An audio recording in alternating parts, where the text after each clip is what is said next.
예. 자, 첫 번째 소식 전해주십시오.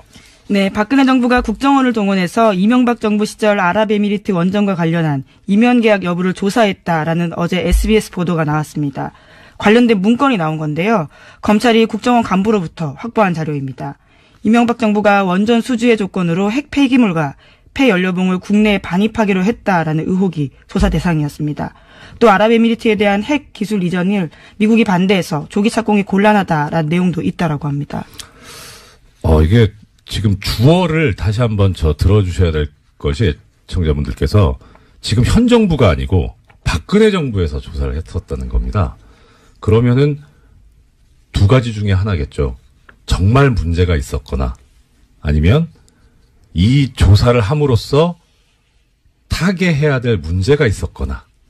예, 그런데 지금 뭔진 잘 모르겠는데 하여튼 이 조사 결과가 그럼 어떻게 나왔는지가 이제 제일 궁금할 거 아닙니까? 그래야지 방향이 나오니까. 조사 결과는 어떻게 됐다고 합니까? 네, 그게 가장 궁금하실 부분일 텐데요. 네. 당시에 국정원의 조사 결과가 어떻게 나왔는지에 대해서는 확인되지 않았습니다. 또 그 내용이 청와대에 보고됐는지도 확인되지 않았는데요. 예. 이와 관련해서는 우선은 문건이 나왔기 때문에 검찰이 이제 수사에 들어간 겁니다. 당시에 네. 남재준 전 원장, 당시의 원장이죠. 국정원장의 최측근이 원장의 일정들을 다 적어놓고 있었는데 그때 2013년입니다. 그때 김장수 당시 청와대 안보실장으로부터 이러한 사실들을 확인 요청 받아서 써놨다라고 합니다. 그러면 이게 어떤 다른 목적이 있는 건지 정말 문제가 있어서 조사가 된 건지 그것조차도 아직 모르는 상황이네요. 네, 현재로서는 그렇죠. 이게 어떤 국가기밀이 들어있는지는 모르지만 빨리 조사가 맞춰져서 우리 국민들의 궁금증을 해결해 줬으면 하는 그런 마음이 듭니다. 네, 이 자체로도 사실 굉장히 놀라운 일인데요. 그렇죠. 원전 수주의 조건으로 핵 폐기물을 국내에 들어오겠다라는 식의 의혹이 있었다라는 것은요. 예. 원래는 2010년 국회 대정부 질문에서도 나왔다라고 합니다. 네. 이제 그런데 이것에 대해서 박근혜 정부조차 의심하면서 관련 내용들을요 국정원에다가 알아보라고 시킨 거다라고 알 수 있는 겁니다. 예, 그렇죠. 그때 당시에 강봉균 당시 민주당 의원이 의혹을 제기를 했었고요. 예. 근데 이게 만약에 사실이라면 이거 황당한 거죠. 그러니까 돈을 벌어오는 대신에 쓰레기를 가져온다는 얘기 아닙니까? 그것도 다른 쓰레기도 아니고 이 국민의 이 건강에 엄청난 영향을 미칠 수 있는 핵 폐기물을 가져온다는 거니까 도대체 국민의 생명과 자유와 재산을 보호해야 될, 신체를 보호해야 될 국가가 오히려 나서서 국민들에게 해를 끼치는 행위를 해버린 것이니 이건 정말 심각한 문제가 아닐 수 없겠네요. 예, 당시에 남재준 당시 원장 같은 경우에는요. 네. 지금은 구속되어 있는 장호중 당시 감찰실장에게 조사를 지시했다고 알려져 있습니다. 네. 자, 그러면 여기에 그런데 또 관련된 지금까지 해주신 소식은 전부 SBS에서 보도를 한 거네요. 또 하나의 소식이 있다고. 네. 얘기죠. 예. 관련해서 SBS가 연속 보도들을 했는데요. 이게 중요한 네. 보도다 보니까 몇 가지 보도가 있습니다. 네네. 국정원에서 어떻게 진상 파악을 하게 됐냐에 대해서요. 조금 더 의미를 부여하고 있는데 관계자들 멘트를 땄습니다. 예. 문건을 작성했다라고 알려진 국정원 간부에 대해서 어떻게 쓴 거냐 물어봤더니요. 예. 문건에 그런 내용이 있다면 사실일 가능성이 높다라면서 하지만 정확한 내용은 기억나지 않는다라고 밝혔고요. 또 이에 대해서 당시 남재준 원장을 만났던 김장수 안보실장도 이야기를 했는데요. 자기는 기억나지 않는다라고 했습니다. 결정적인 순간에 기억나지 않으시는. 근데 이 기억이 나냐 안 나냐 또 당시 어떤 일이 있었냐 이것까지 이제 검찰이 조사를 해야 되겠죠. 예. 흥미진진한. 네, 언론 보도에는 좀 한계가 있을 수밖에 없는 게요. 남재준 그렇죠. 원장 같은 경우에는 지금 구속되어 있는 상태입니다. 게다가 지금 이제 국정원 관련이니까 사실 또 정보의 접근이 그렇게 쉽지가 않은 상황이죠. 예, 그럼 지켜보겠습니다. 예, 그다음 소식 전해주십시오. 네, 국군기무사령부가 국방부 TF 압수수색 정보 미리 알고 있었고 관련 네. 수사에 협조하지 않았다라는 소식은요. 지난주에 전해드린 바가 있습니다. 관련한 뉴스가 또 나왔는데요. 오늘 아침 한겨레 신문 보도입니다. 군 기무사가 최근 2012년 댓글 작업과 관련해서 국방부 장관에게 거짓 보고했다라는 건데요. 이러한 사실을 확인한 검찰이 기무사에다가 관련 자료 요청했다라고 합니다. 그런데요. 아직까지도 압수수색이 4주째 진행 중이고요. 이러한 난항 때문에 문건 확보에 시간이 걸려서 공소시효가 지나가 버렸다라고 합니다. 참. 지난번에 이제 공장장에서 진행을 하실 때 저도 들었는데 이게 사실 군이라는 데가 원래 공무원 자체가 공무원 조직이 상명하복에 충실하고 위계 질서가 엄격한 데인데 더 심한 게 군대잖아요. 계급 사회인데 그야말로. 그런데 국군 기무사령부가 그 상급 기관에 대해서 이런 식으로 뭐 그때는 이제 소식을 수사에 협조하지 않고 증거를 인멸한다 이런 얘기가 있었는데 이제 더 나가서 거짓 보고까지 했다.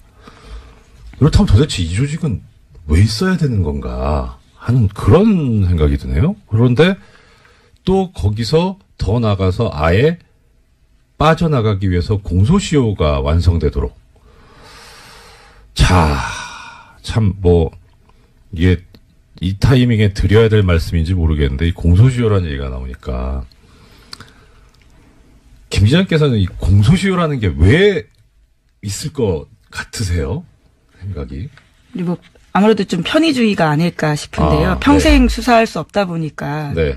그것을 좀 시간을 한정해 둔 게 아닌가라고 생각해 봤습니다. 그렇죠. 예. 이게 사실 그런데 공소시효라는 게 지금은 좀 상황이 달라졌는데 이 공소시효라는 제도가 만들어질 때만 해도 그러니까 공소시효라는 거 뜻은 애청자 여러분들께서도 다 잘 아실 겁니다. 시간을 정해두고 이때까지 검사가 범인을 재판에 넘겨야 하고 그게 넘어가면 처벌을 할 수 없다는 거죠. 실질적으로. 그런 시한을 정해놓은 건데 그럼 왜 이런 시한을 정해놨느냐. 첫째는 일단 시간이 지나면 증거가 소멸한다. 그러니까 어차피 시간이 엄청나게 지나서 잡아도 범인을 찾아도 증거가 없어서 처벌을 못할 가능성이 높지 않느냐. 그다음 두 번째는 이렇게 오랫동안 범인 입장에서도 발각되지 않기 위해서 숨어 살아야 되니까 그 자체로 고통이다. 이것도 일종의 형벌이다. 이런 논리가 두 개가 주축을 이루고 있거든요. 처음에 이제 공소시효 제도를 배웠을 때는 그럴 수도 있겠다 싶었는데 지금 생각해보면 예를 들어서 지금 우리 증거 중에 제일 또 높게 치는 증거 중에 하나가 DNA잖아요. 이건 시간이 가도 안 변하잖아요. 증거가 소멸한다? 아닌데. 그리고 범인이 오랫동안 도피 생활을 해서 불편할 것 같다. 안 불편할 수도 있을 것 같은데. 근데 지금과 같은 상황이면 사실 버티면 이긴다라고 생각할 것 같습니다. 그렇죠. 오히려 시간을 끌어버리는 그런 상황까지 온 거죠. 그래서 중간에 어떤 일이 있었냐면 해외 도피를 해버리는 아예.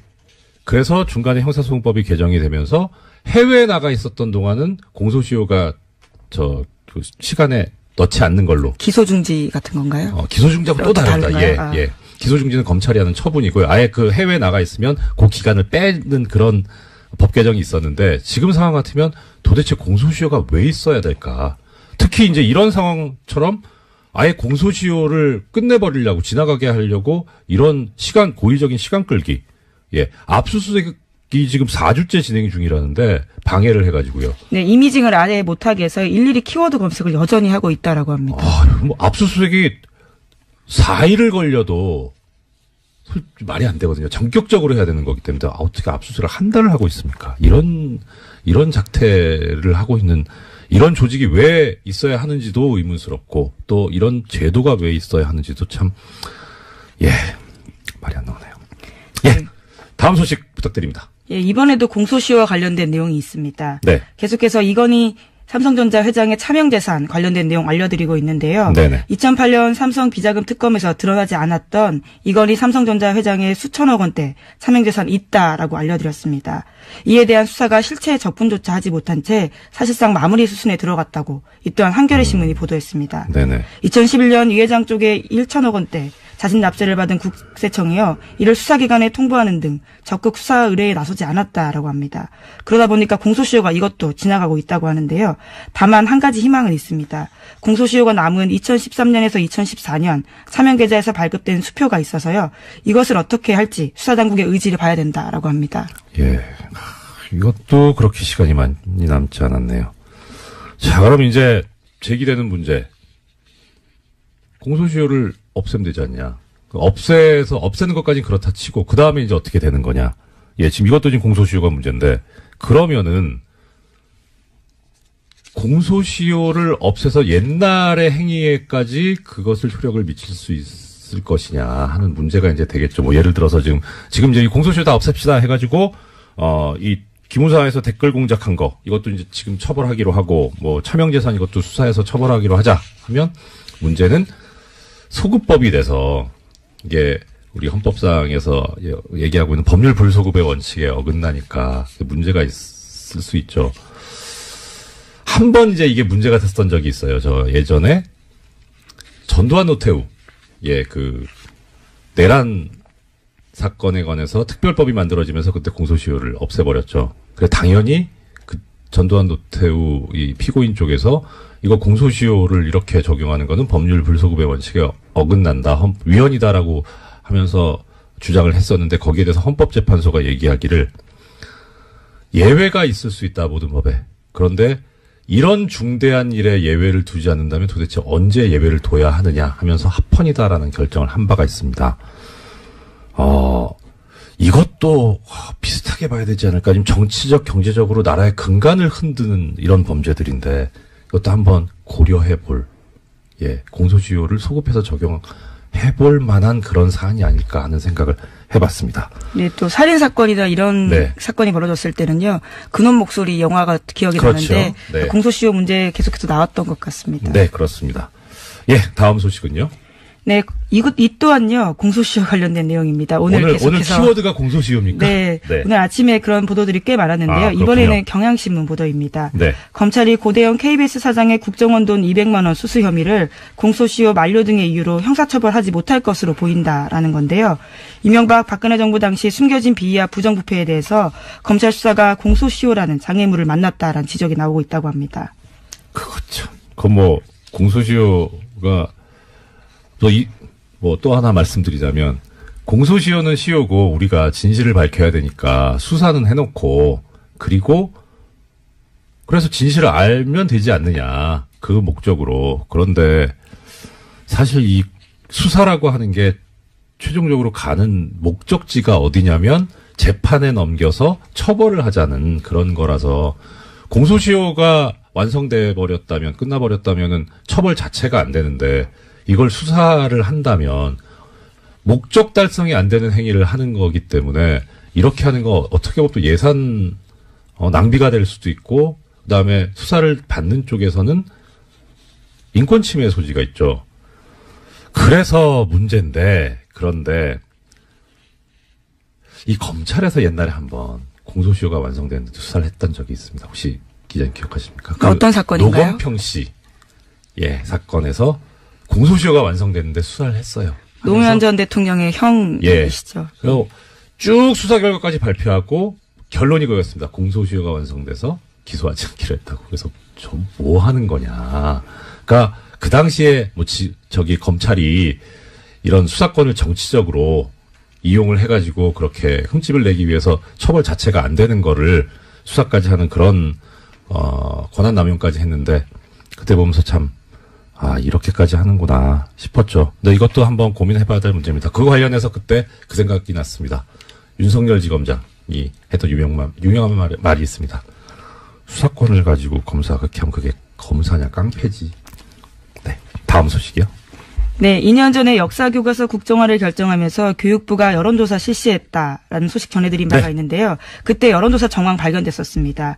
그러면서 교육부가 수사 의뢰한 바가 있는데 또 관련해서 또 다른 내용들이 나왔습니다. 어제 MBC가 보도한 내용인데요. 네? 국정화 여론조사 한 번 더 있었는데 이와 관련해서도 오타까지 뺏기면서 조작했다라는 겁니다. 남지 않았네요. 자, 그럼 이제 제기되는 문제. 공소시효를 없애면 되지 않냐. 없애는 것까지는 그렇다 치고, 그 다음에 이제 어떻게 되는 거냐. 지금 이것도 지금 공소시효가 문제인데, 그러면은, 공소시효를 없애서 옛날의 행위에까지 그것을 효력을 미칠 수 있을 것이냐 하는 문제가 이제 되겠죠. 예를 들어서 지금 이제 이 공소시효 다 없앱시다 해가지고, 이 기무사에서 댓글 공작한 거, 이것도 이제 지금 처벌하기로 하고, 차명재산 이것도 수사해서 처벌하기로 하자 하면, 문제는 소급법이 돼서, 이게 우리 헌법상에서 얘기하고 있는 법률 불소급의 원칙에 어긋나니까 문제가 있을 수 있죠.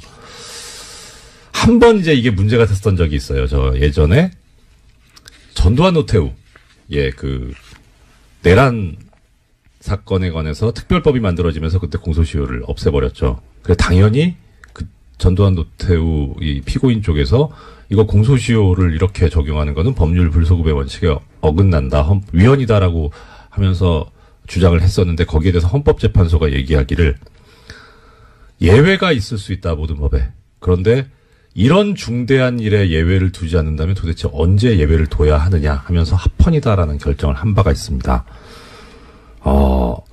이것도 비슷하게 봐야 되지 않을까. 지금 정치적, 경제적으로 나라의 근간을 흔드는 이런 범죄들인데 이것도 한번 고려해 볼, 공소시효를 소급해서 적용해 볼 만한 그런 사안이 아닐까 하는 생각을 해봤습니다. 네, 또 살인 사건이나 이런 네. 사건이 벌어졌을 때는요, 그놈 목소리 영화가 기억이 그렇죠. 나는데 네. 공소시효 문제 계속해서 나왔던 것 같습니다. 네, 그렇습니다. 다음 소식은요. 네, 이 또한요, 공소시효 관련된 내용입니다. 오늘 계속해서. 키워드가 공소시효입니까? 네, 오늘 아침에 그런 보도들이 꽤 많았는데요. 이번에는 경향신문 보도입니다. 네. 검찰이 고대영 KBS 사장의 국정원 돈 200만 원 수수 혐의를 공소시효 만료 등의 이유로 형사처벌하지 못할 것으로 보인다라는 건데요. 이명박 박근혜 정부 당시 숨겨진 비위와 부정부패에 대해서 검찰 수사가 공소시효라는 장애물을 만났다라는 지적이 나오고 있다고 합니다. 그거 참, 공소시효가 지나가 버렸다라고 합니다. 참. 지난번에 이제 공장장에서 진행을 하실 때 저도 들었는데, 이게 사실 군이라는 데가 원래 공무원 자체가 공무원 조직이 상명하복에 충실하고 위계 질서가 엄격한 데인데 더 심한 게 군대잖아요. 계급 사회인데 그야말로. 그런데 국군 기무사령부가 그 상급 기관에 대해서 이런 식으로 그때는 이제 소식을 수사에 협조하지 않고 증거를 인멸한다 이런 얘기가 있었는데 이제 더 나가서 거짓 보고까지 했다. 그렇다면 도대체 이 조직은 왜 있어야 되는 건가 하는 그런 생각이 드네요. 그런데 또 거기서 더 나가서 아예 빠져나가기 위해서 공소시효가 완성되도록. 자, 참, 이게, 이 타이밍에 드려야 될 말씀인지 모르겠는데, 이 공소시효라는 얘기가 나오니까, 김 기자님께서는 이 공소시효라는 게 왜 있을 것 같으세요? 생각이. 그리고 아무래도 좀 편의주의가 아닐까 싶은데요. 평생 수사할 수 없다 보니까. 네. 그것을 좀 시간을 한정해 둔 게 아닌가라고 생각해 봤습니다. 그렇죠. 예. 이게 사실 그런데, 공소시효라는 게, 지금은 좀 상황이 달라졌는데 이 공소시효라는 제도가 만들어질 때만 해도 그러니까 공소시효라는 것 뜻은 애청자 여러분들께서도 다 잘 아실 겁니다. 시간을 정해두고 이때까지 검사가 범인을 재판에 넘겨야 하고 그게 넘어가면 처벌을 할 수 없다는 거죠. 실질적으로 그런 시한을 정해놓은 건데 그럼 왜 이런 시한을 정해놨느냐. 첫째는 일단 시간이 지나면 증거가 소멸한다. 그러니까 어차피 시간이 엄청나게 지나서 잡아도 범인을 찾아도 증거가 없어서 처벌을 못할 가능성이 높지 않느냐. 그다음 두 번째는 이렇게 오랫동안 범인 입장에서도 발각되지 않기 위해서 숨어 살아야 되니까 그 자체로 고통이다. 이것도 일종의 형벌이다. 이런 논리가 두 개가 주축을 이루고 있거든요. 처음에 이제 공소시효 제도를 배웠을 때는 그럴 수도 자, 첫 번째 소식 전해 주십시오. 네, 박근혜 정부가 국정원을 동원해서 이명박 정부 시절 아랍에미리트 원전과 관련한 이면 계약 여부를 조사했다라는 어제 SBS 보도가 나왔습니다.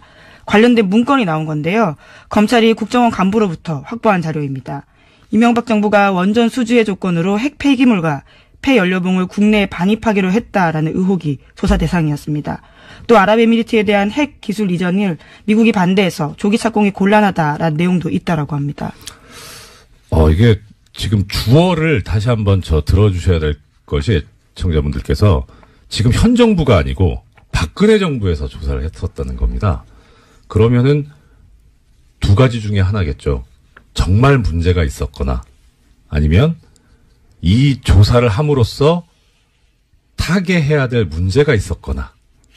그런데 지금 뭔진 잘 모르겠는데 하여튼 이 조사 결과가 그럼 어떻게 나왔는지가 이제 제일 궁금할 거 아닙니까? 그래야지 방향이 나오니까. 조사 결과는 어떻게 됐다고 합니다. 네, 그게 가장 궁금하실 부분일 텐데요. 네. 당시에 국정원의 조사 결과가 어떻게 나왔는지에 대해서는 확인되지 않았습니다. 또 그 내용이 청와대에 보고됐는지도 확인되지 않았는데요. 예. 이와 관련해서는 우선은 문건이 나왔기 때문에 검찰이 이제 수사에 들어간 겁니다. 당시에 네. 남대준 전 원장, 당시의 원장이죠. 국정원장의 최측근이 원장의 일정들을 다 적어놓고 있었는데 그때 2013년입니다. 그때 김장수 당시 청와대 안보실장으로부터 이러한 사실들을 확인 요청 받아서 써놨다라고 합니다.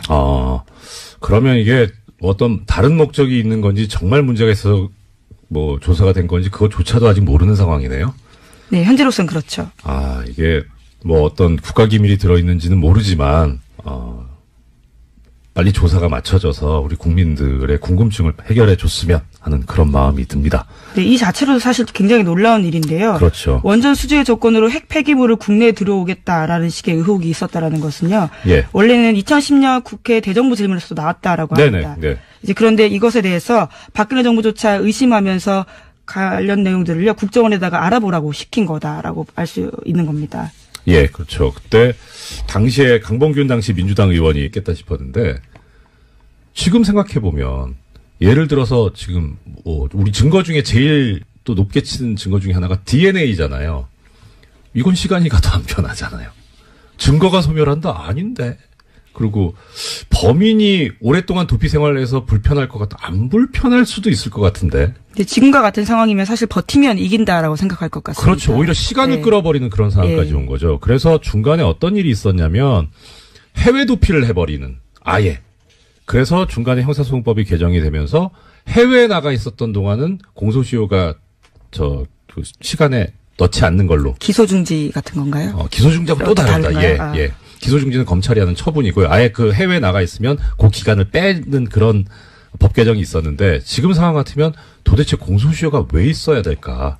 특히 이제 이런 상황처럼 아예 공소시효를 끝내버리려고 지나가게 하려고 이런 고의적인 시간 끌기. 예. 압수수색이 지금 4주째 진행 중이라는데 방해를 해가지고요. 네, 이미징을 아예 못하게 해서 일일이 키워드 검색을 여전히 하고 있다라고 합니다. 압수수색이 4일을 걸려도 말이 안 되거든요. 전격적으로 해야 되는 거기 때문에 어떻게 압수수색을 한 달을 하고 있습니까? 이런 작태를 하고 있는 이런 조직이 왜 있어야 하는지도 의문스럽고 또 이런 제도가 왜 있어야 하는지도 참 말이 안 나오네요. 예. 다음 소식 부탁드립니다. 예, 이번에도 공소시효와 관련된 내용이 있습니다. 네. 계속해서 이건희 삼성전자 회장의 차명재산 관련된 내용 알려드리고 있는데요. 네네. 2008년 삼성 비자금 특검에서 드러나지 않았던 이건희 삼성전자 회장의 수천억 원대 차명재산이 있다라고 알려드렸습니다. 이에 대한 수사가 실체 접근조차 하지 못한 채 사실상 마무리 수순에 들어갔다고 이 또한 한겨레 신문이 보도했습니다. 네네. 2011년 이 회장 쪽에 1천억 원대 자진 납세를 받은 국세청이요. 이를 수사기관에 통보하는 등 적극 수사 의뢰에 나서지 않았다라고 합니다. 그러다 보니까 공소시효가 이것도 지나가고 있다고 하는데요. 다만 한 가지 희망은 있습니다. 공소시효가 남은 2013년에서 2014년 사면계좌에서 발급된 수표가 있어서요. 이것을 어떻게 할지 수사당국의 의지를 봐야 된다라고 합니다. 예. 이것도 그렇게 시간이 많이 의혹을 제기를 했었고요. 예. 근데 이게 만약에 사실이라면 이거 뭐 황당한 거죠. 그러니까 돈을 벌어오는 대신에 쓰레기를 가져온다는 얘기 아닙니까? 그것도 다른 쓰레기도 아니고 이 국민의 이 건강에 엄청난 영향을 미칠 수 있는 핵 폐기물을 가져온다는 거니까 도대체 국민의 생명과 자유와 재산을 보호해야 될, 신체를 보호해야 될 국가가 오히려 나서서 국민들에게 해를 끼치는 행위를 해버린 것이니 이건 정말 심각한 문제가 아닐 수 없겠네요. 예, 당시에 남대준 당시 원장 같은 경우에는요. 네. 지금은 구속되어 있는 장호중 당시 감찰실장에게 조사를 지시했다라고 알려져 있습니다. 네. 자, 그러면 여기에 그런데 또 관련된 지금까지 해주신 소식은 전부 SBS에서 보도를 한 거네요. 또 하나의 소식이 있다고. 네. 그렇죠? 예. 관련해서 SBS가 연속 보도들을 했는데요. 이게 중요한 네. 보도다 보니까 몇 가지 보도가 있습니다. 네네. 국정원에서 어떻게 진상 파악을 하게 됐냐에 대해서요. 조금 더 의미를 부여하고 있는데 관계자들 멘트를 땄습니다. 예. 문건을 작성했다라고 알려진 국정원 간부에 대해서 어떻게 쓴 거냐 물어봤더니요. 예. 문건에 그런 내용이 있다면 사실일 가능성이 높다라면서 하지만 정확한 내용은 기억나지 않는다라고 밝혔고요. 또 이에 대해서 당시 남대준 원장을 만났던 김장수 안보실장도 이야기를 했는데요. 자기는 기억나지 않는다라고 했습니다. 결정적인 순간에 기억나지 않으시는. 뭐 근데 이 기억이 나냐 안 나냐 또 당시 어떤 일이 있었냐 이것까지 이제 검찰이 조사를 해야 되겠죠. 예. 흥미진진한. 네, 일입니다. 언론 보도에는 좀 한계가 있을 수밖에 없는 게요. 남재준 그렇죠. 원장 같은 경우에는 지금 구속되어 있는 상태입니다. 게다가 지금 이제 국정원 관련이니까 사실 또 정보의 접근이 그렇게 쉽지가 않은 상황이죠. 예, 그럼 지켜보겠습니다. 예, 그다음 소식 전해주십시오. 네, 국군기무사령부가 국방부 TF 압수수색 정보 미리 알고 있었고 관련 네. 수사에 협조하지 않았다라는 소식은요. 지난주에 전해드린 바가 있습니다. 관련한 뉴스가 또 나왔는데요. 오늘 아침 한겨레 신문 보도입니다. 군 기무사가 최근 2012년 댓글 작업과 관련해서 국방부 장관에게 거짓 보고했다라는 건데요. 이러한 사실을 확인한 검찰이 기무사에다가 관련 자료 요청했다라고 합니다. 그런데요. 아직까지도 압수수색이 4주째 진행 중이고요. 이러한 난항 때문에 문건 확보에 시간이 걸려서